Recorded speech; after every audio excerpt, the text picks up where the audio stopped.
All right, we'll switch gears here just a little bit. Gardening in the summer, especially in the Arizona sun, it isn't the top on everyone's list, but it can be done when it's done inside. And for those of you who love to cook, it can get expensive going to buy all of those herbs all of the time, mainly because they go bad before you can use them all. That's what happens to me. Noelle Johnson, we call her the AZ, we call her the plant lady, but she's the AZ plant lady. She's here to help you grow them yourself indoors. Great tips. Yes. Love these ideas. Let's start with some of these herbs, and all of them are much loved. They are. They really are. And easy to use. But I don't know if you've seen how expensive herbs are. Yes. They're ridiculously expensive, and then you get this little limp thing.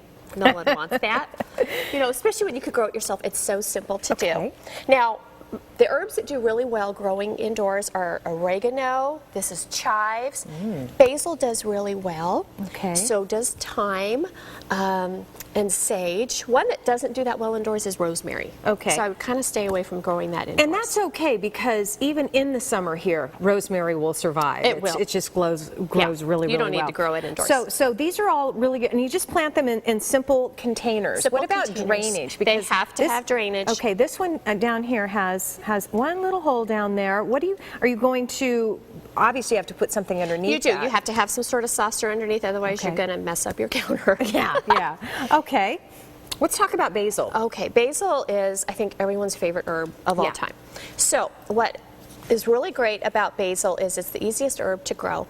Now, when you're starting herbs indoors, you want to use transplants or cuttings. Now, what I did, I grabbed this basil from my garden, and if you look, 1 week ago, I put it in water on my windowsill, and I've got all these roots growing already. I had no idea that would happen. So, if you have a leftover from this little box that you just bought and you haven't used it yet, you can stick it in water and it'll root. And it'll root. And then what you do is you take this one and you're going to put it.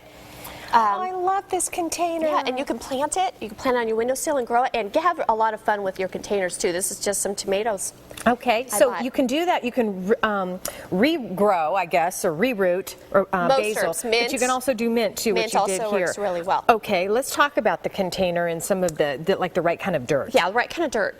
Don't use potting soil, whatever you do. Potting soil is really meant for plants that you grow in the ground. Oh. Planting mix. Why do they call it potting soil then? I'm confused. I know. If it has a mix on the end, mix is what you want to look for. Okay. All right, because it's specially designed for container plants and it holds on to just the right amount of water. Okay. Potting soil can get really soggy. That's why we don't want that. Interesting. Yes. That's probably why I've lost a lot of my indoor plants. That probably because I'm using the wrong soil. Okay. When I'm growing things in small pots, I like to just use a tablespoon and not a shovel, not a small shovel, because it's easier to work around your plants when you're putting them in here into small spaces. So that works really well. When you're growing herbs, they need to be in front of a window, preferably south-facing. East and west also works all right, but north, they're really not going to get enough sunlight. They need at least 5 hours of sunlight. Oh, okay. And herbs grown indoors aren't going to look as dark green or as vibrant as those grown outdoors, but they'll still work really well for you. Okay, so you mean direct sunlight?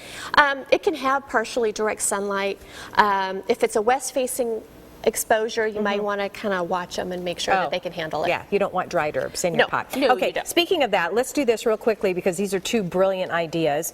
You can dry your own herbs, and how do you suggest doing that? You know, because we live in such a dry climate, you don't have to hang them up in a bunch. You can actually spread them out on a baking sheet and then just lightly cover them with a dish towel, and a week later they're dry. Okay, and then you can end up with a nice little container like this, and then how long will they last? They will last, ideally you want to use your herbs within 6 months of harvesting them. This is parsley from my garden, and it works really well that way. Keep them in a dark place. Pantry is perfect. Okay, and then here's a great tip as far as freezing fresh herbs.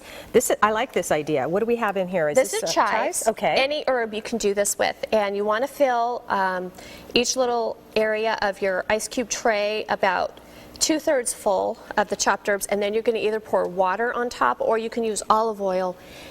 But will olive oil freeze? It does. Really? Yeah. Okay. And then you pop the ice cubes out, store them in a Ziploc bag in your freezer, and it's there whenever you need it. And you use them like they were fresh? Yes, and you just put them right into whatever kind of sauce you're making or anything like that. Okay, so they still, once they thaw, they're fresh. And they're still fresh. They taste really great. And then I know you're super excited about this. I am. I'm so excited. Okay, but share this recipe. It's basil salt. This is basil salt, and it's made from equal parts basil and kosher salt. And it goes through a food processor. And you grind them all together, and then you have an intermediate step where you dry them out in the oven and then regrind them. And I have the recipe and step-by-step instructions on my blog, azplantlady.com. Gosh, and it smells so wonderful. And will this last how long? This will last up to a year, but you want Really? to... Because it's fresh and it's dried. But you want to ideally use it within 6 months. These would make great, inexpensive gifts. Oh, how cute is that? Who wouldn't love to get some basil salt as a gift? All right, for more of Noelle's tips and her tricks and the recipe on how to make your own basil salt, you can visit her blog. It's azplantlady.com. Thanks, Noelle. Thanks Great for having job. me back.